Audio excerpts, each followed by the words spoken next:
नमस्कार साथियों, मैं आपका मित्र साथी BL प्रजापति मोटिवेशनल स्पीकर। आज आपके बीच में विषय लेकर आया हूँ, कर्ज से मुक्ति। जी हाँ दोस्तों, कर्ज सुनते ही बहुत सारे लोग घबरा जाते हैं कि यह क्या हो गया, अब हम कैसे दे पाएंगे इतना कर्जा। बहुत सारे लोग सुसाइड कर लेते हैं, बहुत सारे लोग डिप्रेशन में चले जाते हैं, क्योंकि कर्ज शब्द ऐसा ही है। तो दोस्तों, कहा जाता है कि कर्ज लेके जरूरी कार्य है वो तो करना पड़ता है। जहाँ परिवार के ऊपर बात आ जाती है, जहाँ परिवार का किसी का मरण का सवाल है या किसी का इलाज का मतलब जरूरत है, तो ऐसी स्थिति में अगर आपको पैसा उठाना पड़े तो वहाँ तक तो ठीक है, लेकिन कर्ज करके घी पीना पड़े तो ये गलत है। तो दोस्तों आइए, मैं इसके अंदर विस्तार से प्रकाश मैंने डाला है कि कर्ज से मुक्ति, जो आज का मैं विषय लेकर आया हूँ, कर्ज से मुक्ति। तो दोस्तों, सबसे पहले तो आप ये करिए कि जितने भी डिस्ट्रैक्शन हैं आपके, उनको खत्म करिए एक एक करके। डिस्ट्रैक्शन मीन्स जो भी, जहाँ से आपका बहुत ज़्यादा ब्याज लग रहा है, 5%, 4%, 3%, इस टाइप का अगर आपका पैसा है और आप वाकई में भयंकर कर्जे में है, तो इस डिस्ट्रैक्शन को आप खत्म करें। ये विनाश का एक कारण है, क्योंकि आपको दिन रात दिन रात दिन रात कर्जा मतलब दिखता है, और इस कर्जे से आदमी का नया कार्य नहीं हो पाता है और नहीं मन लग पाता है। तो दोस्तों, सबसे पहले आप इस कर्ज का जो है, इसका आप लिस्ट तैयार करें, और लिस्ट तैयार करके जो जरूरी कर्ज है, बड़े कर्ज है, उनको पहले चुकाएं। और ऐसी दोस्तों आप मतलब जो है प्लानिंग करें, तो निश्चित रूप से आप प्लानिंग करेंगे और पहले बिग अमाउंट आप देने का कोशिश करें। दूसरा दोस्तों ये है कि जिसका बड़ा अमाउंट है उसका आप बैठक करें, एक्सपर्ट की राय ले। क्योंकि कई बार क्या होता है कि जैसे मान लिया जाए लगातार लगातार आपका ब्याज ही नहीं उतर रहा है और आप मान लो बड़ा अमाउंट आप दे नहीं पा रहे हैं, तो आप एक्सपर्ट की राय लीजिए, मानिए, उनसे बातचीत करिए और उनको आप बताइए कि साहब ये ऐसी ऐसी बात है और मेरा 5 साल 10 साल से ये कर्ज नहीं उतर रहा है। तो आप उनको बोलिए कि भैया देखिए, मैं आपको लगातार आपको इंटरेस्ट दे रहा हूँ और अब मेरी स्थिति ये है कि मैं दे नहीं पाऊंगा। तो ऐसी सिचुएशन में या तो आप ब्याज बंद कर देवे, या कि फिर अगर वो ब्याज बंद नहीं करे तो उनका आप टुकड़े टुकड़े में करके पेमेंट दे दे, वो मान जाएंगे। और अगर वो नहीं मानते हैं और आपको वाकई में कर्जा ज़्यादा चढ़ गया है, तो आप उनको बोले कि भैया हो सकता है मैं पुलिस की आपको सहायता लूँगा और मतलब आपका ये पैसा मैं देने की स्थिति में नहीं हूँ। आप या तो इंटरेस्ट बंद कर दें या मूल रूप से टुकड़े करके आपके हम पैसे दे रहे हैं, कर लीजिए। क्योंकि दोस्तों ऐसा करना पड़ता है, कई बार फंस जाता है, तो सामने वाला जो आदमी कर्ज देता है वो भी कहीं न कहीं दब जाएगा और आपसे समझौता कर लेगा। एक बात। दूसरी बात दोस्तों ये है कि आप दिखावटी में ज़्यादा खर्च न करें। क्योंकि कई बार क्या होता है कि हमारे पड़ोस वाले ने शादी बहुत तगड़ी कर ली, तो हमने भी उसके देखा देखी में बड़ी शादी कर ली।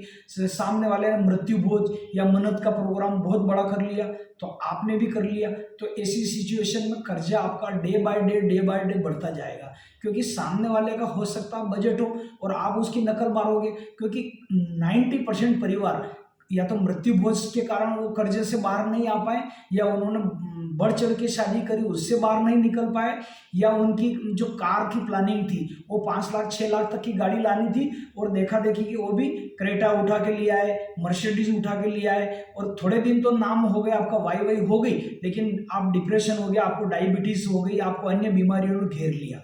तो इस दिखावटी चक्कर में नहीं करें। यदि आपको अल्टो का बजट है तो आप अल्टो ही लाए, यदि आपका बोलेनो का बजट है तो बोलेनो ही लाए, आप अन्य गाड़ी न लाएं दोस्तों। तो अपने बजट से करें काम, क्योंकि देखा देखी में क्या हो जाएगा, सामने वाला आदमी बुलेट लिया है और आप भी बुलेट लिया है, अब वो आप मेंटेन नहीं कर पाओगे, उसके पास तो पैसा है। क्योंकि जनरली हम पैसे वाले की नकल करते हैं ना, तो उनके लिए एक शौक होता है, एक उनके दिमाग में आया कि चलो अपने को गोल्ड लेके आना है तो वो गोल्ड लेके आ जाएंगे, चलो प्रॉपर्टी खरीदना है, 2 प्लाट खरीदना है तो वो लोग प्रॉपर्टी खरीद लेते हैं। उनको लगा चलो फॉरेन जाके घूम के आना है, हनीमून मनाना, मान लो नई नई शादी हुई उनके लड़के की, तो प्लानिंग बनाए, आज प्लानिंग बनाई और एक दिन के बाद वो फ्लाइट से टिकट बुक करके घूमने के लिए निकल गए। क्योंकि उनका तो एक मात्र शौक है और उनकी पीढ़ियों से वो पैसा कमा रहे हैं। आपके बाप दादा ने आपके लिए इतना नहीं छोड़ा, तो अपने को कंपैरिजन नहीं करना है और एक बजट के अनुसार अपने को काम करना है। तो दोस्तों ये अपने को करना है। दूसरा है कि कर्ज अगर आपके पास बड़ा है बहुत ज़्यादा बड़ा है, तो आप उसकी बड़ी व्यू रचना बनाइए कि इसको कैसे करेंगे, उसकी लिस्ट बनाइए, जो अर्जेंट है उसको अपन दे, फिर उससे बाद जो कम अर्जेंट है फिर उनको दे, ऐसा धीरे धीरे करके जो शांत फ्री है उसका लास्ट में चुकाए। देखिए क्या होता है कि कई बार गड्ढे बड़े रहते हैं और आप चाहो कि मैं तगारी तगारी आती है ना, तो तगारी डाल के वो गड्ढा कभी आपका मतलब उसका भराव नहीं होगा, ट्राली डालोगे तो भी नहीं होगा, उसके लिए तो आपको डंपर डालना पड़ेगा। यानी कि आपका कर्ज ज़्यादा हो गया है तो आप इनकम की आप पूरी ताकत लगाइए कि आपकी अर्निंग बढ़े, तो अर्निंग आप बढ़ेगा तो होगा। देखिए इसमें क्या होता है कर्ज में कि ये मुंह फाड़ता है, जैसे जैसे आप डालो और कुछ भी नहीं, डालो और कुछ भी नहीं, उसके अंदर सामने वाले का दो तो उसका मूल तो उतरता ही नहीं है, आपका ब्याज ब्याज ब्याज ब्याज ही दिया कर दो। देखिए एक बात को ध्यान रखना पड़ेगा कि सुरसा कोई वो राक्षस नहीं थी सिक्योरिटी में, और जब भगवान हनुमान जी महाराज जी लंका में प्रवेश करते हैं तो सुरसा जो है वो सिक्योरिटी गार्ड में खड़ी थी वहां पे। उसने बोला ए वानर तू कैसे जा सकता है, बोले क्या करूं, बोले मैं तेरे को खाऊंगा, तू मेरे आहार, तो क्या माथे प्रणाम आप खा सकते हो, बोला आप अपना मुंह तो खोलिए। तो सुरसा ने मतलब अपना मुंह खोला तो हनुमान जी उससे बड़े बड़े हो गए, फिर सुरसा ने डबल मुंह करा, 3 यौवन 4 यौवन, वो जैसे जैसे मुंह कराते हनुमान जी उससे बड़े आकर हो गए। यानी कहने का मतलब हमारा जितना कर्जा है उससे हम बड़े रूप की प्लानिंग करें, तो इसी प्रकार हनुमान जी फिर उसके मुंह में घुस के आ गए। तो अपना जो कर्जा है उससे 3 गुना 4 गुना अम्ब्रेला गोल बना हुआ, ज्यादा कमाने का आप ये करो तो आप उतर पाओगे। तो दोस्तों मैं आपको अपना बताऊं कि जब मैंने मकान लिया था शुभम परिसर 80 फीट रोड पे, तो उस टाइम पे मेरे को 9 लाख रुपए मेरे मकान की ओपनिंग हो गई थी 2006 में, 5 में मैंने प्लाट लिया था, 2006 में मेरे मकान की हो गई, तो 9 लाख रुपए में मैंने विद कंप्लीट बना लिया था 2046 का, ये 80 फीट रोड पे। अब मैंने 9 लाख रुपए का 3 लाख रुपए कर्जा लिया और 6 लाख रुपए अन्य मार्केट से उठाए, तो मेरे 9 लाख का मैंने जो इंटरेस्ट दिया वो लगभग 18 लाख रुपए इंटरेस्ट दिया। तो जो लोन उतरा तो टोटल में 9 लाख का 23 लाख रुपया चुका था इस मकान का, कर्ज चुकाया मैंने 23 लाख। लेकिन दोस्तों वो भी कोई बात नहीं है, क्योंकि मेरा जो लोन वगैरह सब मिला के ये जो 10-12 साल का जो 15 साल का मेरे को टाइम मिला, तो ये मेरे लिए 22-23 लाख रुपए कोई वैल्यू मुझे मालूम नहीं पड़ी, हालांकि दिया। और उस टाइम पे शायद मैं इतना कर्जा नहीं करता तो आज जो मकान है वो भगवान की दया से 2 या 3 होते हमारे पास, हालांकि ईश्वर ने 3 मकान अभी हमको दे रखे, इंदौर में भी है, 2 रतलाम में भी, वो कोई इश्यू नहीं हमारे लिए। लेकिन मैं ये कह रहा हूँ कि और ज़्यादा हम प्रॉपर्टी को ये कर सकते थे। तो हालांकि मेरा 9 लाख की जगह मैंने 22 लाख रुपया टोटल चुकाया है, मतलब लगभग 3 गुना या 3.25 गुना अगर चुका भी दिया, लेकिन फिर भी भगवान ने, ये तो मेरी किस्मत अच्छी है कि जहाँ मैं रह रहा हूँ वहाँ पे आज इन मकान की वैल्यू 1.25 करोड़ रुपए हो गई। तो वो कोई इश्यू नहीं, क्योंकि आज जो लोग खाली प्लाट ले रहे हैं रतलाम में, तो 3,000 का एवरेज रेट है, 30 लाख से कोई प्लाट नहीं आता है छोटा। तो मैं जो देखा जाए तो सस्ता में निपट गया, लेकिन ये अपने को प्लानिंग से काम करना है। दूसरा दोस्तों एक बात और ध्यान रखना है कि छोटी छोटी आप बचत करें, आप बजट बना के काम करें। जैसे परिवार में आप टर्म प्लान पहले ले लीजिए, हेल्थ इंश्योरेंस ले लीजिए, कभी बीमारी वगैरह आई तो आपका मतलब हेल्थ इंश्योरेंस काम रहेगा। हेल्थ इंश्योरेंस तो मस्ट भी कंपलसरी, मैं कितने वीडियो में कह चुका हूँ। अभी हमारे एक मिलने वाले हैं, तो एक दीदी हमको आयुर्वेदिक एक जगह है हम लोग वहाँ सेंटर पे हम मिले, तो उन दीदी ने बोला कि आपने सुना मेरी दीदी का मतलब जो है एक पाँव शायद उनका जो है पंजा वो कट चुका। मैं क्यों बोले कि बड़ौदा जा रहे थे दिखाने के लिए और उनका कुर्ता वगैरह कुछ उस गेट में आ गया ट्रेन के उसमें, तो एकदम वो अटक गया, उतरते समय नीचे पाँव चला गया। तो समय किसी का के नहीं आ रहा, आप ड्राइविंग कर रहे, किसी ने पीछे से आपको ठोक दिया, आपकी कोई गलती नहीं, आप चल रहे अचानक आपने ब्रेक मार दिया, पीछे वाले ने आपका ठोक दिया, तो कई तरह से एक्सीडेंट हो सकते हैं, जीवन रिस्क है दोस्तों। तो आप भले 3 लाख 5 लाख 10 लाख जो भी हो मेडिकल पॉलिसी ले ले। दूसरा ये है कि टर्म प्लान जरूर लेवे जिसमें प्रीमियम कम हो और आप सिक्योरिटी ज़्यादा हो 50 लाख से।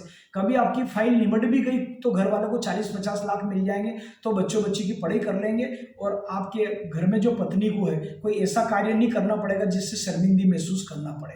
कई झाड़ू बर्तन पोछे की भी नौबत आ जाती है कई परिवार में। तो टर्म प्लान का जो 30-40 लाख 50 लाख रुपए आपको मिल जाता है ना, तो परिवार संभल रहता है, कि आत्मविश्वास आ जाता है उससे। तो टर्म प्लान ले लीजिए, हेल्थ प्लान लीजिए। दूसरा है कि आप गोल्ड में भी कुछ निवेश करिए। गोल्ड मतलब यानी आप भले हर साल खरीदे 1 ग्राम, तो 1 ग्राम आपको 5,500 रुपये में हो जाएगा। 1 ग्राम के काइन आते हैं, 1 ग्राम का टुकड़ा भी आपको ये ज्वेलर्स लोग काट के दे देंगे सोनी। तो इसमें हो सकता है आप मतलब कंटिन्यू एक एक ग्राम खरीदे। आपके बच्चे की 15 साल की आयु हो जाएगी तो आपके पास 15 ग्राम सोना इकट्ठा हो जाएगा। अगर आप 1 ग्राम ये भी करते हैं, मतलब ये तो मैंने दयनीय स्थिति वालों के लिए बताया। हर महीने अगर आप 1 ग्राम अगर खरीदते हैं तो 12 महीने में 12 ग्राम।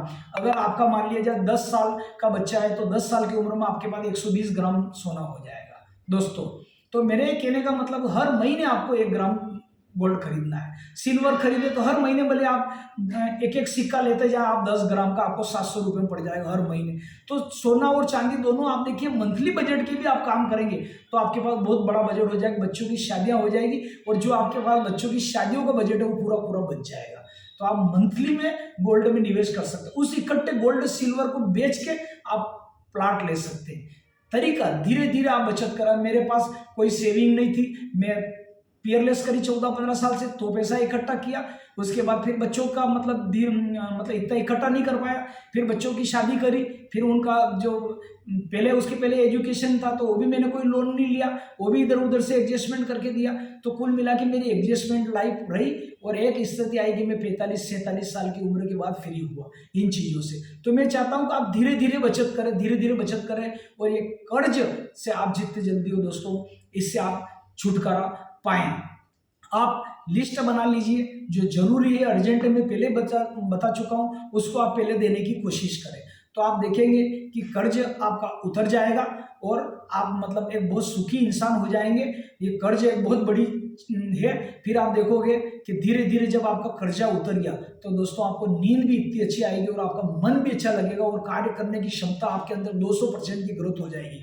तो दिखावटी आपको कर्जा बिल्कुल नहीं करना है, बजट बना के चलना है। और एक बात और, एक धार्मिक शास्त्रों में कहा गया है, मानना न मानना आपकी बात है, हमारे गुरुदेव ने भी कहा है, पीपल का जो वृक्ष रहता है पीपल, इसको शनिवार के दिन कच्चा दूध अपने को रात से ही रख लेना, या मॉर्निंग में भी आते हैं दूध वाले, तो कच्चा दूध आप लीजिए एक कटोरी, उसके अंदर काले तिल डालिए, थोड़ा गुड़ डाल के हिला दीजिए, काले तिल, दूध और गुड़ ये करके फिर पीपल देवता के आप चढ़ाइए मॉर्निंग में, और 1 लोटा जल का ले जाए साथ में। तो पहले दूध चढ़ा देवे, फिर जल चढ़ा देवे और धूप बत्ती अगरबत्ती आप कर देवे हर शनिवार को। ऐसा करने से भी बिल्कुल शास्त्र युक्त बात बता रहा हूँ आपको, 6 महीने 5 महीने में धीरे धीरे आपका कर्जा उतरता हुआ आएगा। ईश्वर आपको ऐसी नई नई प्रेरणा देगा और आपको नए नए रोजगार और कार्य मिलेगा। लेकिन मेहनत करना है, केवल दूध और जल ही नहीं चढ़ाना है। कि प्रजापति जी ने एक वीडियो में कहा जो कर्जा उतर जाएगा, आपको जल्दी उठना है, पूरी शिद्दत से काम करना है, तन मन धन लगा के काम करना है, तो आपका कर्जा बाय बिल्कुल चला जाएगा और आप देखोगे कि 2 साल में आप सुखी इंसान हो जाएगा। दोस्तों ये वीडियो मेरा कैसा लगा, इसको मेरा YouTube लिंक है BL प्रजापति मोटिवेशनल स्पीकर, इसको लाइक करें, सब्सक्राइब करें मेरे चैनल को और अधिक से अधिक इसको शेयर करें। आज के लिए इतना। पुनः